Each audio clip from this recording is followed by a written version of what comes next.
Ted, thank you so much for doing this. Really appreciate you making the trip from DC and Thank you, Dan. talking to all of us about the state of higher education. And I'd like to just point out that we have very similar socks, so it's a good match. We're doing pretty well today. When you look at what the Department of Education has done in the last few years, you're going on 2 years there. I think next week is going to be your 2-year anniversary. This has been a much more activist Department of Education than we may have ever seen, or at least seen in the last 4 or 5 administrations. And especially in higher education, you look at what you're doing with funding boot camps, of empowering community colleges, of putting scorecards on universities. When you think about it, you're doing a lot that may fundamentally change higher education. When you look out 5 years from now, do you envision an entirely different universe for a world for higher education? Is this going to be what we know today will be totally different 5, 10 years? What's the game plan for how things look? Yep. So I think it's always dangerous to prognosticate, but I'll give it a shot. I think that the systems that we're seeing emerging are going to be somewhat parallel. I don't think that the current system is going to go away. I think it's going to be modified and modify itself, and that's one of the most exciting things, is to see traditional institutions adopting new modes. And I think whether it's in boot camps or MOOCs, I think that there are new providers, new entrants into the system that are providing a lot of opportunity. But I guess I'd go back a step, Dan, and say that I think that the world of higher education is changing without you, me, the Federal Department of Education, and it's fundamentally changing because the nature of students is changing. Typically we think of a college student as an 18-year-old pulling up in the family minivan, unloading some stuff and returning 4 years later with a beard. And it's not quite like that anymore. We have, for the first time in American history, high school graduates are majority minority students. Many of our community college students, in fact, over half of our community college students are working adults. The typical student, if you want to put a picture in your mind, is probably more like a 32-year-old single mom going back to a community college to reskill, to enter the workplace. So the diversification of students in terms of race, in terms of income, in terms of age, and status is demanding that we change the way we deliver higher education. Monday, Wednesday, Friday, 10 to 10:50 doesn't work in that working mom's world. We have to develop systems that reach students where they are. And you think that the traditional higher education universe is adopting that as well, or will they be forced to through some of the changes that you're making around the edges? I think that not everybody is going to be an early adopter. There are going to be institutions that will need to be shown that this can work. There are institutions that have very, very specific missions that may not need to change. But take an institution like Arizona State. A typical bricks and mortar institution that has transformed itself under the extraordinary leadership of its president, Michael Crow, into an institution that is bricks and mortar, it is hybrid, and it is online, and it's reaching tens of thousands more students today than it did a number of years ago. And that multiple modalities, I think, Dan, is going to be where we're going to see a lot of the most innovative institutions going. When you talk about institutions, there's also the institution of the diploma, of this idea that you get stamped, Harvard, Arizona State, whatever it is, and I've heard you talk or read some things you've said in the past about this area. Is the diploma, are we at the end stages of the diploma, or are we going to get to a point where having a certification from something is just as good? I think we are at a crossroads, and I think that certifications will become a more important part of how we understand what people know and are able to do.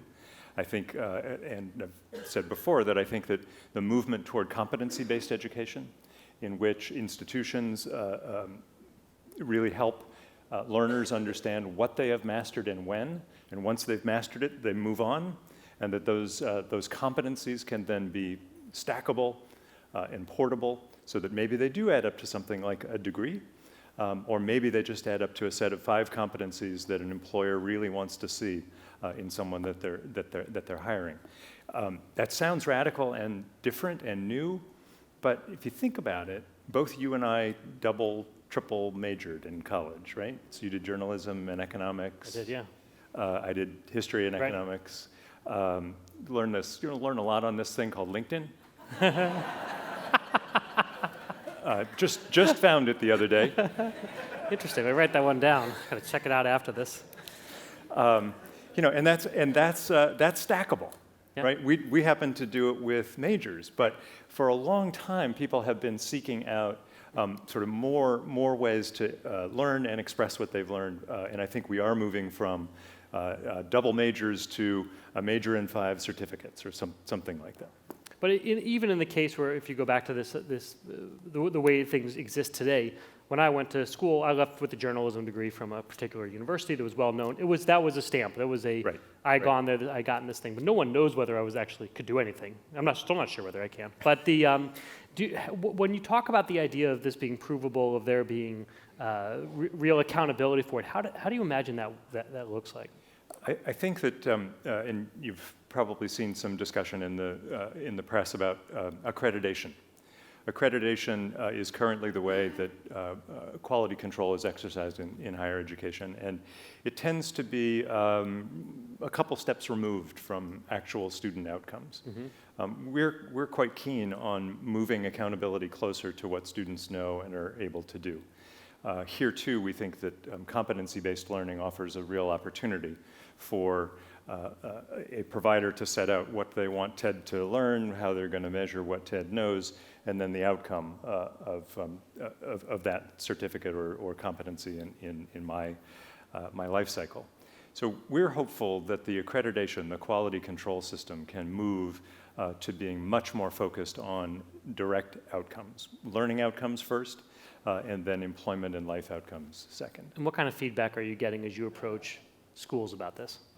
So no one disagrees, and that's been very heartening. I think that it's hard to figure out how to measure these things because a lot of learning is rather abstract, and a lot of what we all learn doesn't come into play in our lives until perhaps later on. So we are probably likely going to undervalue the learning that takes place in any experience, but we want to be sure that we are measuring as closely as we can. And so we're helping to support the creation of new both accountability mechanisms and assessment tools so that we can start to get to that. But you used to be in the university system. Your wife was a professor. If the Department of Education was coming to you in your former life or in your wife's life and saying, great, we love the stuff you're teaching, but we now we're going to measure it, and there's going to be accreditation, and we're going to find out whether you meet these competency goals, your students meet these competency goals. Is that something that you would have in your past life? Said, great, bring it on, I'm looking forward to it? Yes, I would have. Yeah? I would have, because I think that, to be transparent, so I was a liberal arts college president, and I was a dean at a big research university. And I think that helping students understand where they are in a learning pathway is really critical. It's unfair when students get to the end of the road and realize that they actually haven't gotten what they need. And so I think from a student-centered perspective, which is where I think we all of us in education need to start, the only thing that's fair is to help students understand along the path what they are doing right, where they need more work, and where to find help. Great. Let's talk a little bit about private enterprise, the role of it in higher education. Your Department of Education certainly has come out very strongly to try to stop some of the excesses of the for-profit system. You've also seen companies like Starbucks team up with Arizona State and say we're going to offer free education to all of our employees. What is the role for private enterprise in either changing the education system and also being a part of it? So I think that we have no bias for or against private enterprise. Our only bias is for good outcomes for students. And we look forward to working with anybody who wants to join us in that project. So we're excited that Starbucks stepped forward with the program that they're developing. We're also very excited by the wave of entrepreneurial energy, small startup companies that are really helping us do everything in education a little bit better. And I think in particular we're quite taken with the development of new learning analytics tools that help faculty understand what students are learning and what students are missing and how to plug those gaps. So learning analytics, early diagnostics in higher ed that help us figure out when a student is at risk of dropping out. All of that really has developed through the private enterprise system, through strong startups, and we think that energy is a part of what's going to continue to transform not just higher ed, but K-12 as well. And what about for-profit education in general? Is this something that was a flash in the pan, it was great, but it will be weeded out of the system, or do you think there was that it can continue to exist alongside not-for-profit? So I think that they will continue to exist alongside not-for-profit.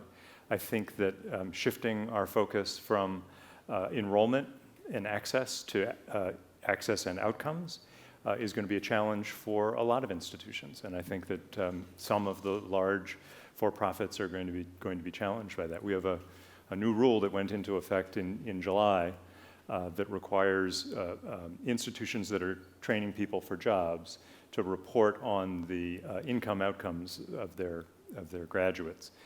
And below a certain threshold, those institutions lose eligibility for federal financial aid. And so we think that by focusing on outcomes and by drawing up the bar, we will be ensuring that students are protected, and we'll be encouraging all actors, public and private, to up their game. So in all these cases, or it seems like in most of these cases, the lever that you are typically using is access to loans. That's right. Are there other things that you can do from the education department? Do you feel like there are other ways that you can nudge or motivate both good players and bad players to reach these outcomes?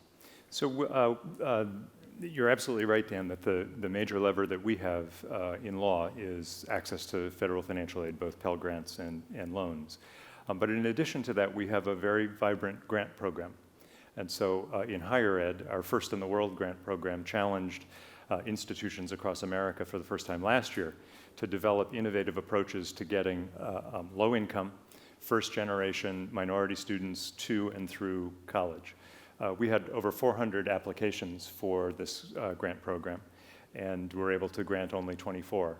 But the energy and the passion with which people approached those applications was testimony, I think, to the vital interest that institutions have in serving this increasingly diverse student body, and quite frankly, making sure that higher education continues to be an engine of social mobility and not a barrier to it. And I think that we saw that with and I think this might predate you, but the race to the top, were you there at the beginning of race? I was not. It was predate you. And the ability of the Obama administration to use the race to the top fundamentals to change school systems around the country. Is that a playbook that you're continuing to use, or just, did you look at that and say, this worked here, we're going to apply this in higher education? It's always dangerous to take something that works in one setting and immediately transpose it in the other. We've had in our budget for the last several years a proposal to create a fund, an innovation fund for states. I wouldn't ever call it a race to the top for higher education, but it was definitely an incentive grant program for states to really tackle some of these issues, and frankly, to tackle an issue that states need to confront. You know, we talk a lot about the high cost of higher education. The major driver of that has been state disinvestment. States have pulled back since the Great Recession, and even as the economy picks up, there are states that continue to cut higher education. There are three funders for higher education: states, the federal government, and families. We've tried to do our part. We've increased the value of Pell Grants, and we've increased the number of Pell Grants. We've made tax credits available through the American Opportunity Tax Credit Program, but we haven't been able to make up that gap. And so what that means is that the burden has fallen on families, and increasingly, it's falling on poor families who can ill afford it. So does this tie in then with your push towards embracing the Tennessee model of the free community colleges? And do you see community colleges as being a place where you have more and more students going for full educations, and are they free everywhere? They're not free everywhere now. We do see community colleges as a huge leverage point in ensuring the kind of social mobility that I mentioned a moment ago. Community colleges currently enroll almost 50% of people in higher education, so they are where the students are. We know that community colleges have multiple missions. There are two critical ones that we want to support. One is creating a transfer pathway for students to be able to do 2 years of community college and then move on to a 4-year university and complete their degree. The other pathway is a pathway directly into the labor market, where we know the community colleges, the very best community colleges, have very tight, very close connections with the local employers and the local labor market. They're perfectly positioned to ask the question, what are the next jobs that are going to be available in this community, and how can we as an institution prepare students for that? So the president has proposed supporting both of those missions by making community college free. Let me say one other thing about the proposal is that it's even got a bigger vision than that. I mentioned sort of the hardwiring that we have in our heads about 18-year-old college freshmen. When you think about public schooling in America, I bet most of you think about kindergarten through 12th grade, or maybe in some states even 1st grade through 12th grade. The president's challenge in the community college program is to change the way we think about universal, publicly supported education in this country, and to extend it backwards into pre-K, where we know investments have a significant ROI in terms of educational benefit, income benefit, and social benefit. Extend it back into pre-K, and to extend it forward into at least 2 years of a college education. It's what we believe is necessary, not just for the economic welfare of individuals or even the economic security of the country, but also for the health of a diverse democracy. And I know some of the feedback on this has been that if people don't have skin in the game, if they don't feel like they are making an investment themselves, they're not going to treat it as something that is worth something. Yep. Do you think that's a legitimate point of view? So I think it is fair, and so we need to be clear that the community college student has tuition and fees, which is what we're seeking to waive. But again, given the new demographic of the student body, they've got childcare when they're in class, they've got transportation expenses, and they've got incredibly high textbook expenses. And so the skin in the game may not come in the form of paying for tuition or fees, but there's sure a lot of skin in the game when it comes to those other expenses. And we're trying to work on lowering those as well through support of open education resources, free textbooks, et cetera. But I think it would be wrong to think that this is a free thing. Speaking of paying for things, we started the conversation talking a little bit about the recent boot camp initiative. Yep. How did that come up? It's a really interesting model. These are certainly not people, I don't think, would typically think of these as higher education. These are courses. How did this come about? How did this go through? And how are you measuring what success looks like? Yep.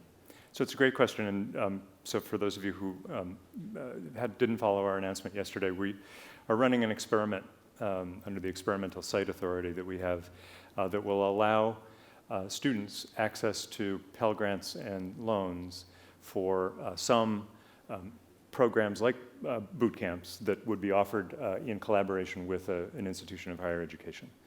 So this really comes back to the central point. So the central point is we need to make the very best higher education available across the spectrum, and we need to think about this as a sort of civil rights, social mobility issue. And currently, those programs that are operating independent of the financial aid system must be self-funded. Mm-hmm.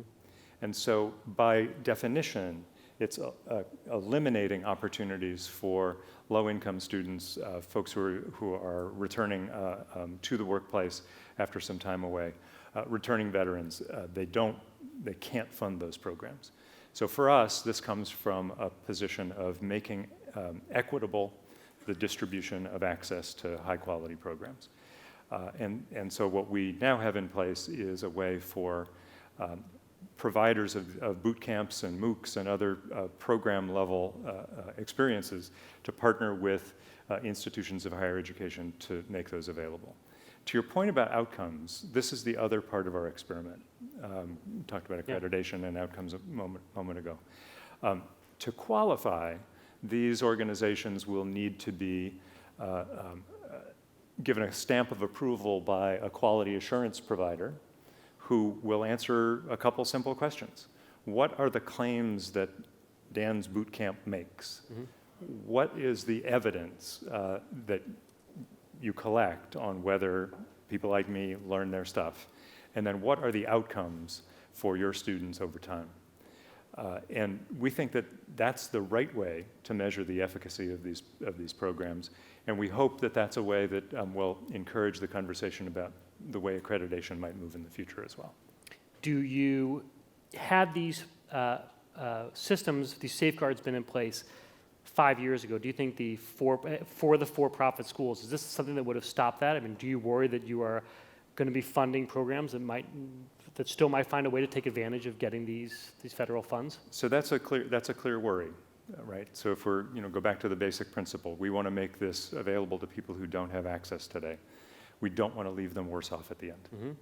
And so we think that the quality assurance provider, the connection to the institution of higher education who is accredited, we think that we've got belt and suspenders and maybe something else in there in this experiment. But we do believe that this focus on outcomes will motivate better behavior. It'll motivate continuous improvement on behalf of providers, and we think that it will prevent bad actors from being in the market for too long. Speaking of bad actors, one thing that you did recently also was push through rules that would allow you to go after higher education executives, people who are actually making these decisions rather than just going after schools. What was the thinking behind that, and how well do you think that's going to work? Yep, and to be clear, we're in the process, process of that rulemaking. Yes. And we do think that in ways that are similar to the financial industry, executives of higher education institutions need to be held accountable across the full spectrum of our laws for the decisions that they make regarding the conduct of their organizations. Great. When you are, I'm sure you're approached by students and by people who are out of school or try to figure out how to get back into the workforce.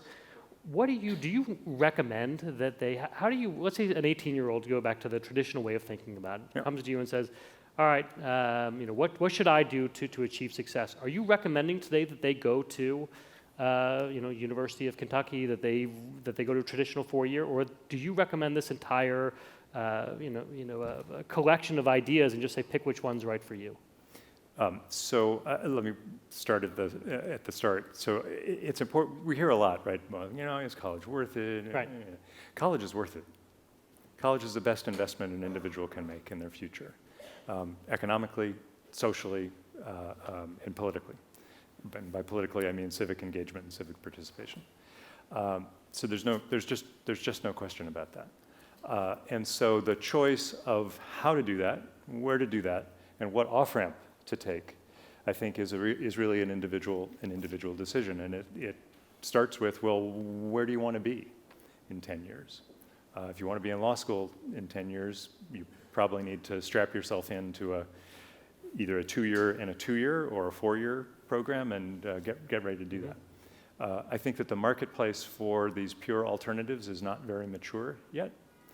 It may get mature, and we hope that maturity will be all about quality when we get there.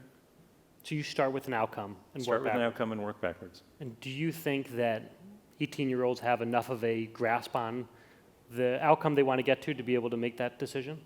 With everything that is available, and with people like Peter Thiel saying, don't go to college, it's not worth it, get a startup, make your money. Yeah, so I'll take Peter's 12. We'll just kind of give him a start. That's fine. Okay. That's fine. We'll take the other 20 million and work with those.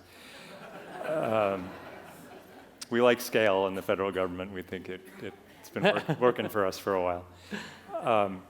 How do you start with the outcome? What do you do about getting these? Deciding where you want to be is not easy hard. ever. It's hard. It's very hard when you're 18. Hard. Right. So I'm not sure that college is right for every 18-year-old. That's why I think that there are a lot of people who are continuing to do what's quite common in Europe and do a gap year and sort of figure things out.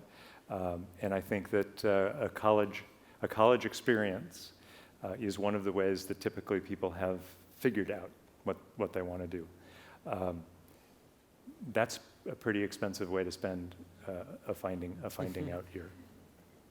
How are you learning? How are you finding you are at a time where tech investment in education is exploding, where it is easier than ever to try to innovate, where you're funding these kind of programs? How are you or the Department of Education evaluating ideas? How are you looking at the universe? How do people approach you directly? Are you spending your days on LinkedIn and Reddit looking for ideas? What's the process like in understanding what's happening at the margin? So we try to spend as much time as we can sort of out talking to high school students, talking to families, visiting institutions, looking at the really exciting, interesting things that are going on. That helps us because it sparks ideas about how we should do our work. In this era of really exploding innovation, one of the things that we recognize about the department and about the federal role is that there are often places where our policies are getting in the way of the scaling of really good innovation. We wouldn't know that unless we spent some time out working and thinking with our colleagues in the field. So we get a lot of our input from the field. We also have the research community as a vibrant research community, and so we spend a lot of time reading and thinking and talking to them and calling people up and saying, gosh, that was a really good idea. Can you take it out a couple more steps for us? Go back to this idea that you don't want to get in the way of innovation. Yep. How are you making sure that you're not? So two ways. So every year we go through a retrospective review in which we look at policies and procedures that we have in the department and try to do some self-analysis of that. The other way that we do it is by convening groups of education entrepreneurs, policy think tank people, and really just ask them the question. What should we be doing differently? How can we get out of the way?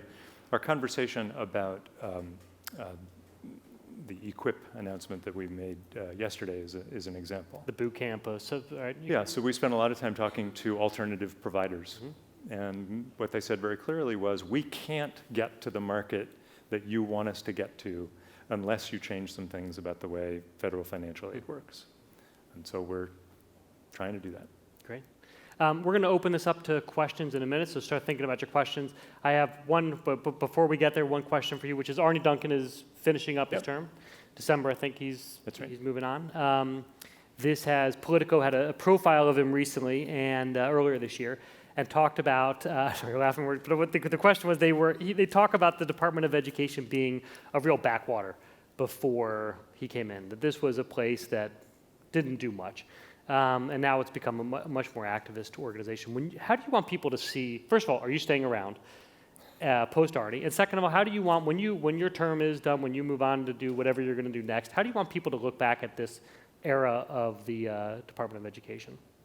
So I'll disagree with the premise of the article. I actually think the department has been a pretty terrific place for a long time.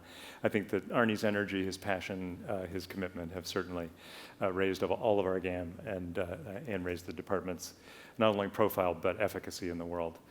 We owe him a great debt. I'm sticking around. John King and I have worked together and are friends, and we're sliding right into the New Deal. It's terrific to work with him. I think that we want to be known when we turn out the lights for the department and the administration that fought for the most vulnerable students. We fought for them in pre-K, we fought for them in K-12, and we're fighting for them in higher ed. We want to create real opportunities that help them achieve their dreams, and we want to create real opportunities that help us as a nation achieve our dream of a real democracy that is not organized by zip code, it's not organized by race, it's not organized by tax form. It's organized by heart, by aspiration, and talent. It's great. It's a big goal. Let's start over here. Hi, my name is Will McGinnis from Columbia University. I wonder if there's if you feel any obligation to sort of protect institutions, specifically research institutions, and the environments that they create from outside forces that might be interested in sort of like poaching the kind of research and the minds that they have. So we think that historically, since shortly after World War II, as you know well, we have, as a country, decided that core basic research will live in and be funded through research universities. We think that is a precious asset. We think it needs to be preserved. We think that too often it's taken for granted, and we want to work with our partner agencies to make sure that it's not taken for granted. Period. I think that there are challenges to research universities that have to do with the availability of funding. There are challenges to research universities that have to do with the availability of talent, and we want to be active on both of those fronts. All set? Okay. Do you think maybe like a rethinking of laws around proprietary technology might have anything to do with that rethinking, or? It's yes, but I think it's one of a whole basket of things, and I wouldn't want to make the mistake of trying to sort of push down on one button without understanding the consequences of that, because I think that there's another side to that argument that is attached to the funding piece that's, I think, equally important to think about. But thanks for your question. Over here? I have a question about funding, the rising cost of education, higher education, and also in regards to, let's say, the middle-income families. You talked about low-income families, and I think the middle income is being disregarded in a lot of ways, because right now, if you make $60,000, $80,000, $100,000, or $150,000, you are considered affluent, and you could pay $40,000 easily per year for a college education. Therefore, this burden is shifted to the parents, and the parents are also saving for retirement. So does the Department of Education consider doing some initiatives about this segment of our population? Because I think it's very important. Yeah. So there's no question that the cost of higher education is high, and probably the price charged to families is too high. One of the things that we tried to do in the scorecard was to disaggregate the actual price that families pay, because I think that there is an information problem about what it actually costs to go to institutions. And so in the scorecard, we were able to disaggregate by income quintile, so that a family making $80,000 can actually look at different institutions and ask the question, how much would we pay to go to these institutions? And the answer varies quite a bit. So we think that the information is one of the ways that we can help. Certainly, increase the American Opportunities Tax Credit, for example, provides some lift to those families. But stepping back for a second to this three-legged stool of the state, the institution, the state, the individual, and the federal government. When thinking about the cost, there's a fourth leg to the stool, and that's the institution itself. And so we've been calling on college and university leaders to do all they can to contain costs and to drive the price that they charge families down. And so we're quite impressed with institutions. Purdue, for example, has frozen its tuition now 5 straight years. There are several state institutions across the country that have actually lowered their price of tuition. We think that college and university leaders are attuned to the fact, they're getting it, that the ability of the American family to pay increasing costs, it can't go on forever. So we think institutions have a role to play. We're trying to play our part, and then to reiterate the point I made earlier, states simply have to refund higher education to see our flagship universities, state flagship universities, being starved by a lack of resources, to see families burdened with increasing tuition costs at precisely the moment when we are seeing the most diverse set of students graduate high school and try to move on to college. I think it's a huge problem for families. It's a huge problem for the nation. And you're also pushing to make student loan debt dischargeable. We are. So you don't want to get into bankruptcy, but if you do, is that going to succeed?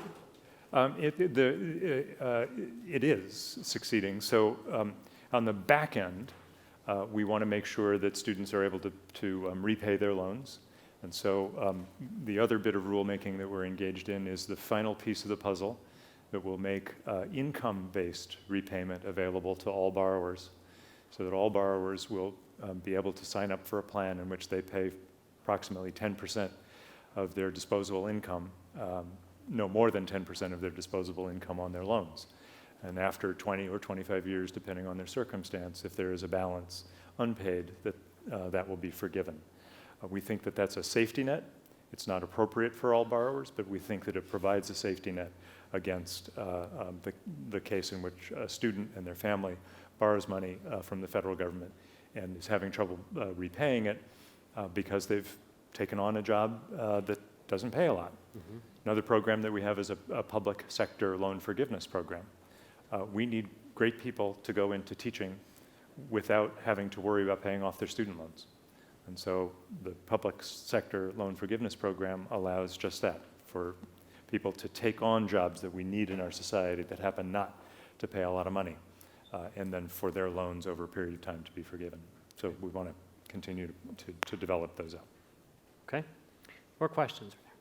Hi. Hey. My name is Mercedes Bent, and funny name, first off. I'm parents of a sense of humor. I'm head of university programs and partnerships at General Assembly, which is the largest provider of these immersive boot camps in the world. And of course, the announcement yesterday was exhilarating and exciting. I've worked with the program the past 3 years to see a lot of the change that we've been able to affect for these students. And of course, the question on my mind is, I'm curious to understand how you envision, if you had to articulate, a vision of how boot camps and traditional universities are working together 10, 20 years down the line. I have lots of ideas, but I'm curious to hear from your perspective what you think that might look like. Yeah. So I think much has been written about N% of colleges going out of business in the next few years. I don't share that view. I think that colleges are going to change. I think that traditional institutions are likely to continue to grow partnerships with General Assembly, with others, to develop even more options for students.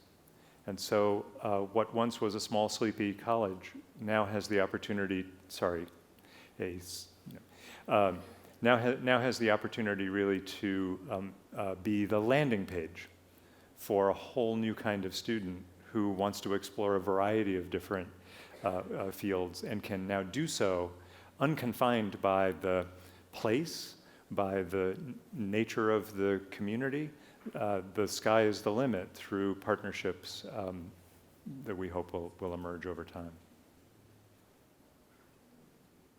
More questions? Here at the very end. Hi, Forrest Baker, LinkedIn.